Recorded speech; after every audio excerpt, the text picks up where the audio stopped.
Hobbit by J.R.R. Tolkien. The Hobbit is the prelude to the three-book Lord of the Rings saga, and I could not possibly choose a favourite between these four fantastic books. I like to think of them as four parts of the same rather than four different books.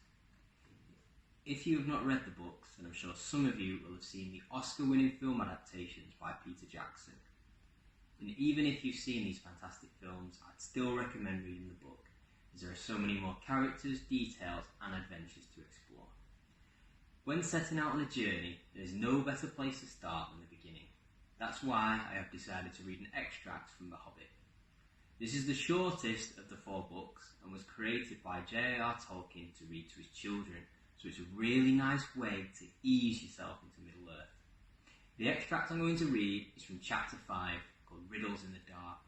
This is where our protagonist, Bilbo Baggins, meets a strange creature called Gollum. Deep down there, by the dark water, lived old Gollum, a small, slimy creature. I don't know where he came from, nor who or what he was. He was Gollum, as dark as darkness, except for two big, round, pale eyes in his thin face.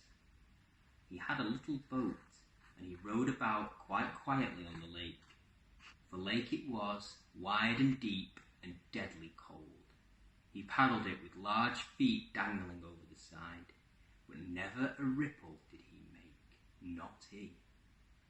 He was looking out of his pale lamp-like eyes for blind fish, which he grabbed with his long fingers as quick as thinking. He liked meat too.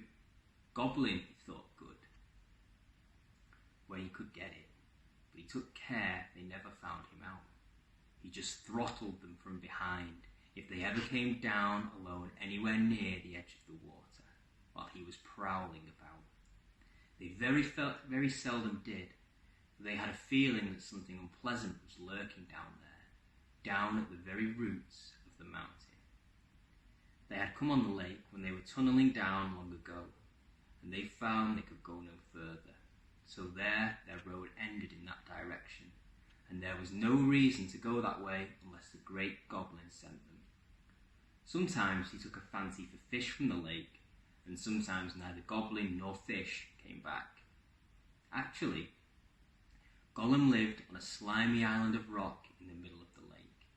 He was watching Bilbo now from the distance, with his pale eyes like telescopes. Bilbo could not see him, but he was wondering a lot about Bilbo, for he could see that he was no goblin at all. Gollum got into his boat and shot off from the island, while Bilbo was sitting on the brink, altogether flummoxed and at the end of his way and his wits.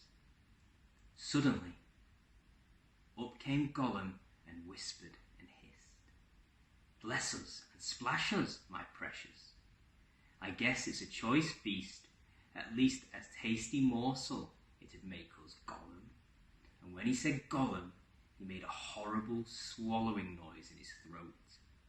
That is how he got his name, though he always called himself my precious.